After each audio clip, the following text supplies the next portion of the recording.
नमस्कार विद्यार्थी मित्रांनो.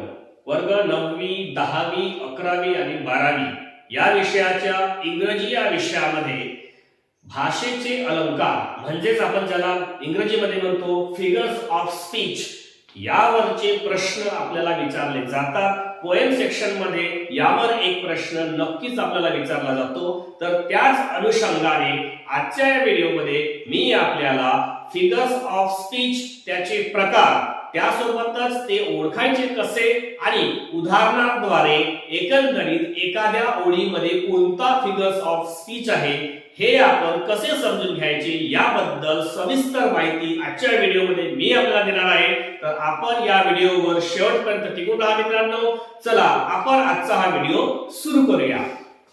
तर बघा मित्रांनो, आज आपण फिगर्स ऑफ स्पीच यामध्ये जे फिगर्स ऑफ स्पीच पाहणार आहोत ते आहेत alliteration, personification, simile, metaphor, climax, anticlimax, repetition, inversion, onomatopoeia, apostrophe, exclamation, interrogation, euphemism, त्यालाच आपण पॅराडॉक्स किंवा अँटिथिसिस असंही म्हणू शकतो. यासोबतच हायपरबोली, आयरोनी यासारखे सुद्धा फिगर्स ऑफ स्पीच या व्हिडिओमध्ये मी आपल्याला उदाहरणासहित समजावून सांगणार आहे.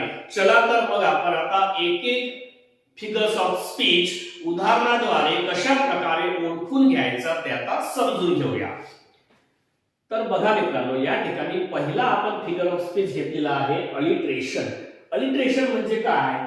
तर या ठिकाणी अल्फाबेट्सचा जो साऊंड असतो हा काय होतो, एकाच लाईन मध्ये रिपीट होतो. म्हणजेच एकाच अल्फाबेट हा वेगवेगळ्या शब्दांमध्ये एकाच लाईन मध्ये येत असतो तेव्हा आपण त्याला अलिट्रेशन म्हणतो. म्हणून याला म्हटलंय the sound of alphabets is repeated. अल्फाबेटचा साऊंड हा काय करतो, रिपीट होतो. जसं एक एक्झाम्पल आपण पाहूया या ठिकाणी, it's tongue of fire and flame. या दिलेल्या सेंटेन्स मध्ये तुम्ही पाहत असाल की it's tongue of fire and flame मध्ये F F fire and flame या ठिकाणी एफ हा अल्फाबेट काय होत आहे, रिपीट होत आहे. आणि एकाच लाईन मध्ये जेव्हा एखाद्या अल्फाबेटचा साऊंड रिपीट होतो तेव्हा आपण त्याला अलिट्रेशन असं म्हणतो. समजलं तुम्हाला? याला आपण काय म्हणतो, अलिट्रेशन असं म्हणतो. जर दिलेल्या लाईन मध्ये एकच अल्फाबेट वारंवार रिपीट होत असेल, त्याचा साऊंड रिपीट होत असेल तर त्यावेळी त्याला असं म्हणू आपण अलिटरेशन. यामध्ये दुसरा फिगर ऑफ स्पीच बघा, तो आहे पर्सोनिफिकेशन. याच्या नावावरूनच तुम्हाला समजलं असेल, पर्सोनिफाईड केलं जाते. या ठिकाणी एखादी जी नॉन लिव्हिंग थिंग म्हणजे निर्जीव वस्तू असते तिला सजीव असल्यासारखं दाखवलं जाते. म्हणजेच मनुष्याची एखादी क्वालिटी किंवा लिव्हिंग थिंग्सची एखादी क्वालिटी काय केली जाते, नॉन लिव्हिंग थिंग्स मध्ये असल्याचा एक आपल्याला अंदाज दिला जातो. म्हणून त्याला आपण पर्सोनिफिकेशन म्हणतो. म्हणजेच non living things are treated like the living things. Non living things ना लिव्हिंग थिंग्स सारखं ट्रीट केलं जाते. जसं या ठिकाणी एक्झाम्पल आहे, the cruel steel puts forth into the wings. Cruel steel बघा, या ठिकाणी स्टील स्टील या शब्दाचा अर्थ इथे बाण पकडलेला आहे. आणि बाण हा एक नॉन लिव्हिंग थिंग आहे, पण त्याला जी एक क्वालिटी दिलेली आहे ती आहे क्रुएल. क्रुएल्टी ही एक माणसाची किंवा लिव्हिंग थिंग्सची क्वालिटी किंवा प्रॉपर्टी आहे. तिला लिव्हिंग थिंग्सच्या प्रॉपर्टीला नॉन लिव्हिंग थिंग्सला दिलेला आहे. म्हणजेच नॉन लिव्हिंग थिंगचा या ठिकाणी लिव्हिंग थिंग म्हणून आपल्याला काय केलाय, उल्लेख केलेला आहे. म्हणजे त्याला पर्सोनिफाईड केला आहे. म्हणून जेव्हा एखादी non living thing living thing सारखी ट्रीट केली जाते तेव्हा तिथे असतो पर्सोनिफिकेशन. हे समजून घ्या मित्रांनो. आता आपण समोरचे फिगर्स ऑफ स्पीच पाहूया. आता बघा मित्रांनो, यामध्ये आपण दोन फिगर्स ऑफ स्पीच घेतलेले आहेत. पहिला आहे त्यामधला सिमिली आणि दुसरा आहे त्याच्यामधला मेटाफर. हे दोन्ही जवळपास सारखेच असतात. यांच्यामध्ये एक स्लाइट डिफरन्स असतो. तो काय असतो बघा. जसं सिमिली, सिमिली म्हणजे आपण त्याला एक मराठीमध्ये उपमा अलंकार असं म्हणतो. The things are directly compared. म्हणजे या ठिकाणी दोन किंवा दोन पेक्षा अधिक गोष्टी ह्या डायरेक्टली कंपेअर केल्या जातात. मग याला ओळखण्याची पद्धत काय, तर दिलेल्या वाक्यामध्ये ॲज किंवा लाईक अशा प्रकारचे शब्द तुम्हाला दिसले तर समजून जायचं तो काय आहे, सिमिली आहे. जसं शी रॅन लाईक अ मशीन, ती एखाद्या मशीन सारखी धावली. म्हणजे या ठिकाणी शी तिची तुलना डायरेक्ट या ठिकाणी मशीन सोबत केली आहे. म्हणजे या ठिकाणी लाईक हा शब्द वापरलेला आहे म्हणून ती डायरेक्ट कंपॅरिझन केलेली आहे. दुसऱ्या वाक्यामध्ये ही परफॉर्म ऍज अ स्टार, तो एखाद्या स्टार सारखा त्याने काय केला, परफॉर्म केला. म्हणजे या ठिकाणी ही जी कंपॅरिझन आहे ती स्टार सोबत केलेली आहे आणि या ठिकाणी शब्द वापरलेला आहे ऍज. म्हणजे ऍज लाईक असे शब्द डायरेक्टली दोन किंवा दोन पेक्षा अधिक गोष्टींमध्ये कंपॅरिझन करण्यासाठी जर वापरत असतील तर अशा वेळी त्या दिलेल्या वाक्यामध्ये जो फिगर्स ऑफ स्पीच असेल तो असेल सिमिली. आता बघा याच्यामध्ये दुसरा आहे मेटाफर. मेटाफर आणि सिमिली मध्ये एक स्लाइट डिफरन्स आहे. तो कोणता? मेटाफर मध्ये द थिंग्स आर इम्प्लिसाइटली म्हणजे इनडायरेक्टली कंपेअर केल्या जातात. या ठिकाणी डायरेक्टली त्यामध्ये कंपॅरिझन दाखवलेली नसते. मग या ठिकाणी वाक्य कशा प्रकारचे असतात? तर बघा, he was the God for them, तो त्यांच्यासाठी देव होता. म्हणजेच ही त्याची तुलना या ठिकाणी गॉड सोबत केली आहे, पण त्याला डायरेक्ट गॉड म्हटले नाही. He was the God for them, तो त्यांच्यासाठी एक देव होता. यामध्ये एक दुसऱ्या प्रकारचं वाक्य येऊ शकते, Hitler was a Jew.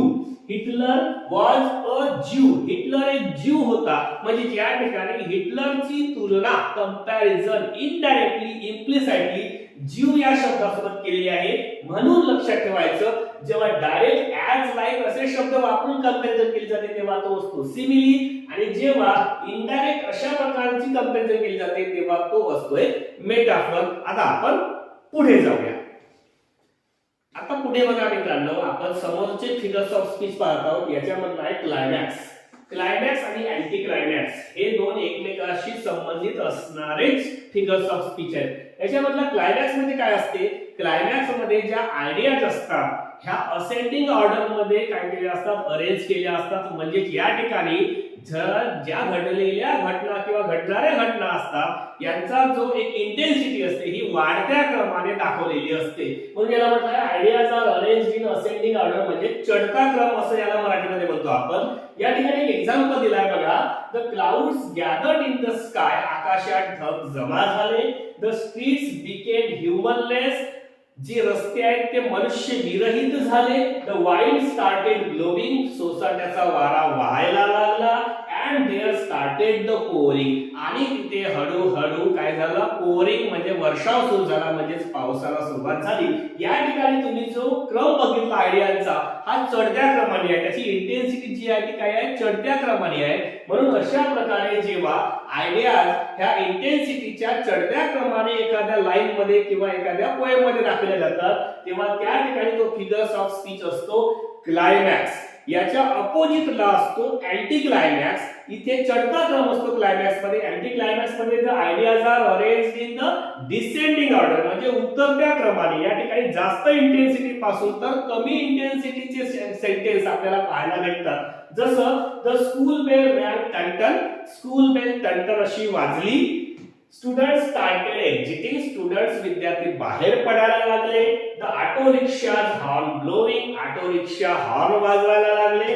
And the school remained motionless, आणि शाळा ही काय झाली, ऍक्टिव्हिटी विरहित झाली, म्हणजे शाळा ही शांत झाली. अशा पद्धतीने या ठिकाणी जास्त इंटेन्सिटी पासून तर कमी इंटेन्सिटी पर्यंत काय केल्या असतात, आयडिया ह्या अरेंज केल्या असतात. अशा वेळी तो असतो अँटी क्लायमॅक्स. क्लायमॅक्स मध्ये आयडियाज ह्या असेंडिंग म्हणजे चढत्या क्रमाने दाखवल्या जातात, तर अँटी क्लायमॅक्स मध्ये आयडियाज ह्या उतरत्या क्रमाने दाखवल्या जातात. हे झालं क्लायमॅक्स आणि अँटी क्लायमॅक्स. आता आपण समोर बघूया.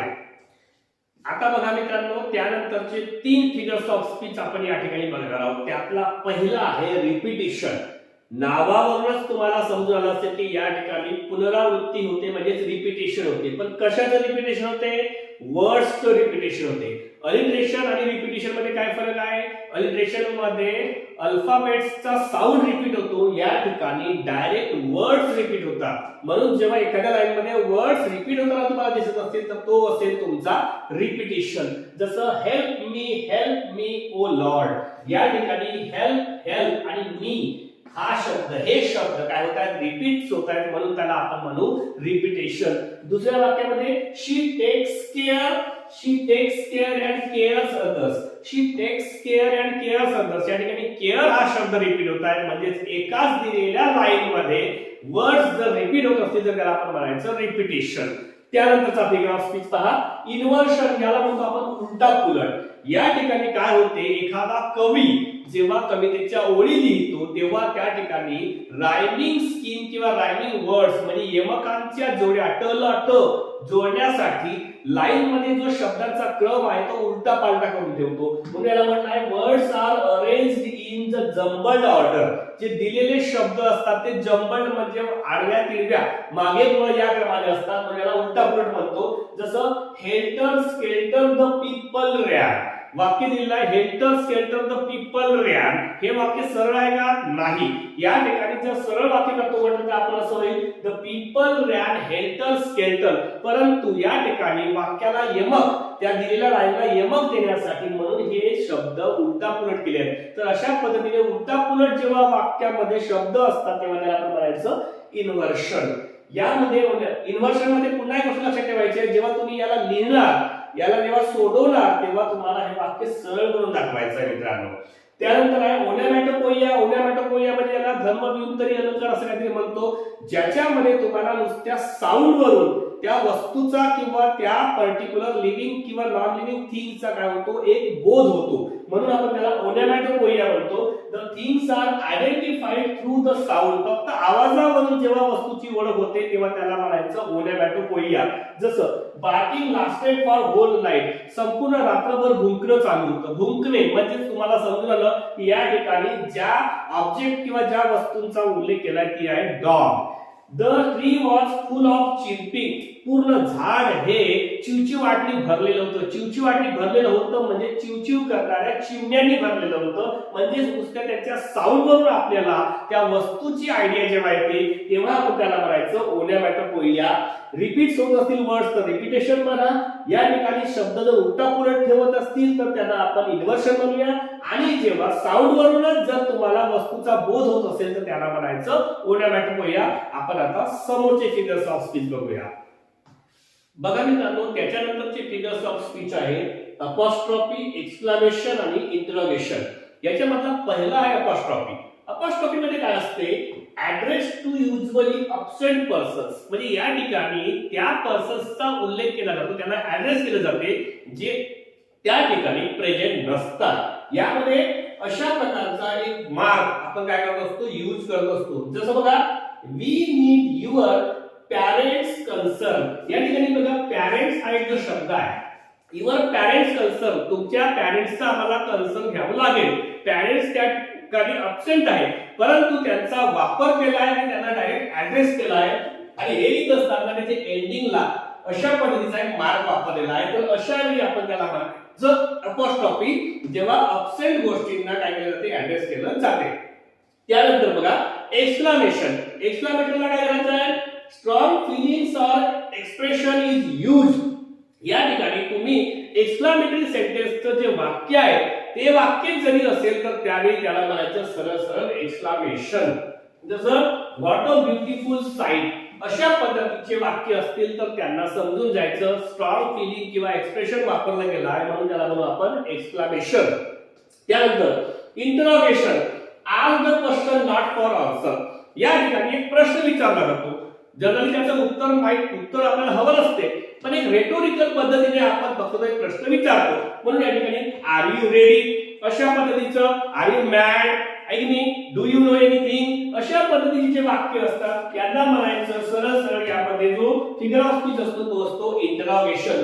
तर अपॉस्ट्रॉफी म्हणजे अब्सेंट गोष्टींना ऍड्रेस केले जाते, एक्सक्लामेशन म्हणजे स्ट्रॉंग फिलिंग किंवा एक्सप्रेशन यामध्ये दाखवले जातात, आणि इंट्रोगेशन म्हणजे उत्तर नसलेला फक्त एक प्रश्न या ठिकाणी विचारला जातो. तर अपॉस्ट्रॉफी, एक्सक्लामेशन आणि इंट्रोगेशन. आपण आता या व्हिडिओच्या एंडिंगला 2-3 फिगर ऑफ स्पीच जे उरलेले आहेत ते बघून घेऊया.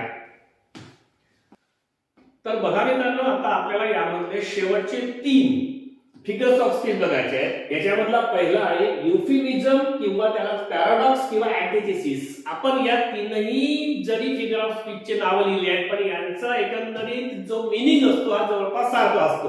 कारण यामध्ये जे अपोजिटचे आयडियाज असतात हे एकाच वाक्यामध्ये आपल्याला दाखवले जातात.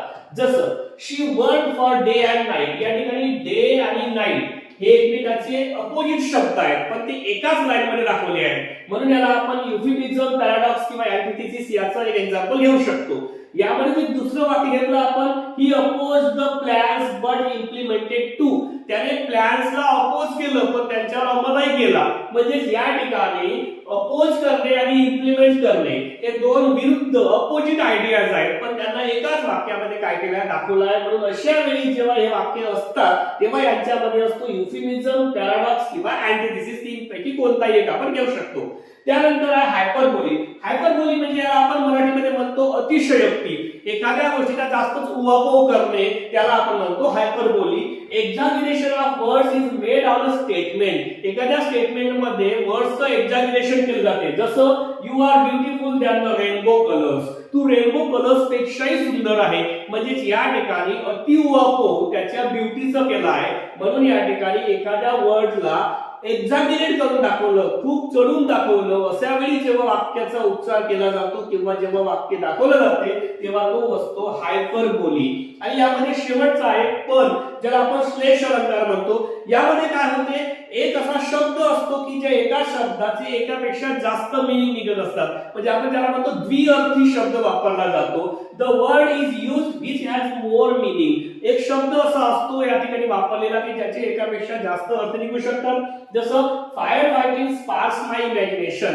फायर फायटिंग मुळे माझ्या इमॅजिनेशनला चालना मिळाली. या ठिकाणी फायर फायटिंग हा जो शब्द आहे तर आपण असं म्हणू की विचारांची माझ्यावर एकंदरीत जो एक झोडपणारा माझ्यावर एक जो मारा झाला त्याच्यामुळे माझी इमॅजिनेशन जागृत झाली. किंवा फायर फायटिंग म्हणजे युद्धाच्या बाबतीतही या ठिकाणी फायर फायटिंग हा शब्द वापरला जाऊ शकतो. म्हणजेच एकच एक शब्द असतो की ज्याचे एकापेक्षा वाक्यामध्ये जास्त मिनिंग निघू शकतात. तर अशा पद्धतीचा शब्द जेव्हा वापरला जातो तेव्हा आपण त्याला म्हणतो पण, म्हणजे श्लेष अलंकार. तर मित्रांनो, या ठिकाणी आजच्या या व्हिडिओमध्ये आपण समजून घेतले असेल की हे जे फिगर्स ऑफ स्पीच होते ज्यांना आपण भाषेला अलंकृत किंवा तिला सुशोभित करण्यासाठी वापरतो, वर्ग 9वी, 10वी, 11वी आणि 12वीच्या इंग्रजी या विषयामध्ये पोएम सेक्शन मध्ये तुम्हाला यांच्यावरचा एक प्रश्न नक्कीच विचारला जातो. तर या व्हिडिओमध्ये आपल्याला जे मी सर्व फिगर्स ऑफ स्पीच सांगितले हे आपल्याला चांगल्या पद्धतीने समजून आले असतील अशी मी आशा करतो. आणि त्यामुळेच अशाच प्रकारच्या इतर अनेक इंग्लिश ग्रामरच्या, इंग्रजीच्या प्रोज आणि पोएमच्या, त्यासोबतच करिअर गायडन्स आणि पदभरतीच्या सर्व व्हिडिओ जर आपल्याला हवे असतील तर आपण माझं हे चॅनल एज्युकेशनल मनोहर आत्ताच खाली असलेलं लाल रंगाचं सबस्क्राइब बटन दाबून सबस्क्राइब करू शकता. आणि माझ्या अशाच प्रकारच्या नवनवीन येणाऱ्या व्हिडिओचं आपल्याला नोटिफिकेशन मिळत राहावं यासाठी बाजूला असलेलं बेल आयकॉन आपण प्रेस करून ऑलचं नोटिफिकेशन आपण घेऊ शकता. तर आपण आता या ठिकाणी या व्हिडिओमध्ये एवढंच बघितलं. हा टॉपिक आपल्याला समजला असं मी गृहीत धरतो आणि मी आपली आता रजा घेतो. मित्रांनो, नमस्कार.